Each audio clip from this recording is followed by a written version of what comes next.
What's up, everybody? This is the Unstuck Podcast, and I'm your host, Drew Koss.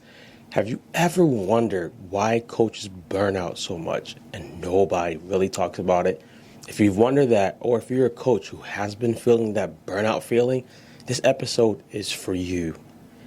As I was getting ready to do some writing, and I came out of spending some time praying and talking to God, I realized a couple of things that usually happens in the coaching industry, whether it's coaching for fitness, therapy, any type of coaching. I realized that most coaches burn out on a consistent basis. They become so used to burning out that they think it's normal. And as I've been coaching about 13 years, as I still would consider myself to be a newer-ish coach. I haven't been coaching 20 years yet. But after coaching just 13 years, I realized a couple things usually happens, and I want to show those or tell those things to help new coaches to see how to avoid it. Or rather than say tell you, I'd rather share my experience. And if you get something from it, it would be amazing. So the first thing I believe happened when I first became a coach is I became so hungry to help everybody. It's usually what coaches do. They get hungry to help everybody. When you get that hungry, it could turn bad quick because you extend yourself way too much. And this is something that I did when I first became a fitness coach. The number one thing I did, I was like, I'm going to help anybody who asks for my help. That was a recipe for disaster right then, but I did not know. My heart was anybody who needs to lose weight, anybody who wants to get abs, I'm going to just help them. And if they pay me or not, I'm going to be cool with it. Let me tell you, that road led to so much burnout, resentment, disaster, getting ran over, fighting to pay my own gym membership because I was letting people just pay whatever or pay late or do it for free. And it made me hate what I did. And as a newer coach, if you're coming into the game, think about first, yes, you might want to help the world, but think first, how can I consistently put myself first in the equation? So I wrote down 5 things that happened to me, and I want to go over each of them. So the first one was there wasn't any consistent going to the mountains. I'm using that as a reference from the Bible where Jesus would minister to people at a high level, and then he would always go and escape to the mountain.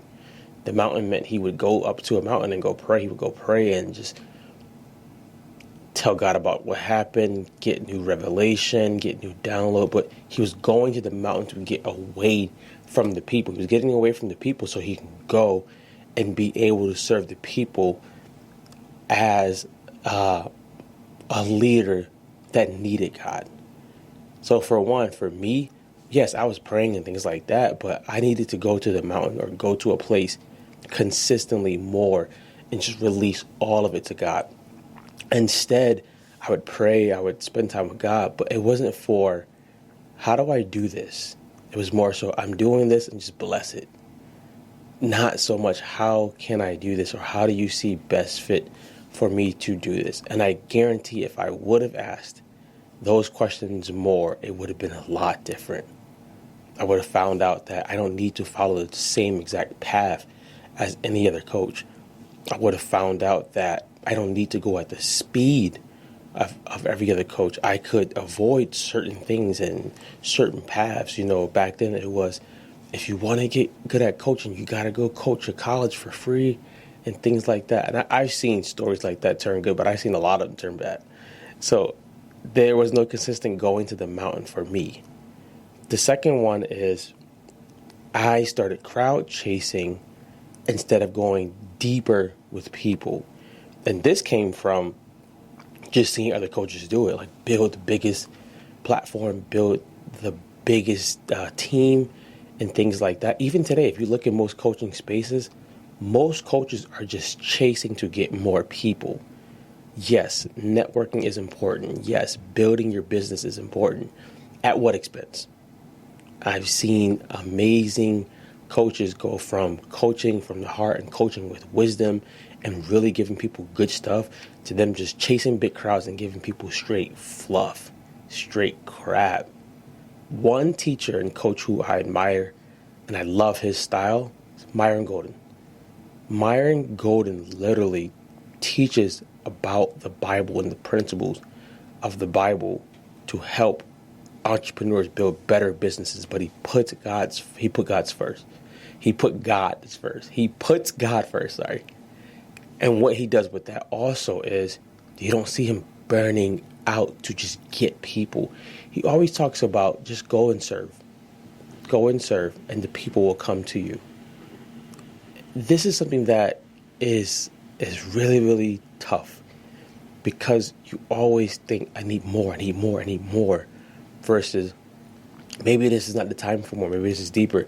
I heard a story from Francis Chan. He was preaching, and he said his mentor in India was telling him a story. He said, I used to spend time with this girl named Teresa, and we would just go and serve people, serve the poor, and do good things. And then one day, God decided that He wanted to make her a household name, and Mother Teresa became a household name. But her whole agenda was just go serve, just go serve. So the third one was I was mimicking a style that didn't fit me.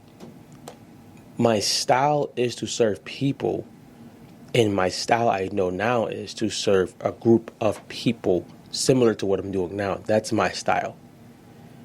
But I thought because every other coach had to go chase a lot of one-on-ones, chase every group, go to every gym, do every seminar, I thought I needed to follow that style. And I cannot tell you how, when I got married, chasing that style still caused so much frustration and tension because I couldn't turn it off. This is not my style. My style isn't burnout. My style isn't working all day, every minute. My style isn't grind. And with the grind culture and with what we see nowadays, grind culture has replaced doing it from a good place where I'm rested, where I'm recovered, where I'm not at the tip of burnout just for the sake of people. I heard people before, I heard a coach before, actually she's a famous YouTuber. She shut down her whole business. Her business was literally YouTube every day, every minute. YouTube challenges, YouTube groups, all this stuff. And literally, I kid you not, when she stopped her business, people cared for a day and then they were on to the next person. So you can mimic a style if you would like to, but trust me, you'd be better off going the route that fits you. The fourth one, I took on too much. I took on way too much. I was trying to become the trainer of everybody in every way. I took on way too much. And this one is short because it's just what it is. So nowadays, with me being a content coach and life coaching, I decided where I'm not going to take discovery calls every day. I'm going to not take calls after a certain amount of time. And if that means I lose business, cool. But I do believe God will bring the business to me or bring the people who need help from me. And I say that because you'll get on this rat wheel, or you'll get on this, I want to help everybody kick again, and then you'll be chasing people, and forgetting your family, and forgetting that they need the best part of you, not the leftovers. Let's say that again. Your family needs the best part of you, not your leftovers. The last one is not as much personal and spiritual development as I could have had. Yes, I did study, I did pray, but I knew personally, a big part of my personal development became getting into therapy and finding out where are areas that I'm struggling and I need God and I need help, I need healing. That led into my spiritual development more. If I would have put those things first, I would have realized you're chasing somebody else's dream. And you're trying to do it how they are doing it, and it's not working for you because it's not meant for you to do it that way. With saying all of this, I'm not saying with any of this that you cannot do the opposite of what I just told you. because these are my experiences. I've just seen my experiences get me burnt out. I've seen my experiences leave me frustrated and leave me feeling like everyone just left me for dead. And I've seen coaches have these same experiences. And now my motto is, how do I serve from a good place? Can my family say that I'm there for them? Or, I don't want that anymore.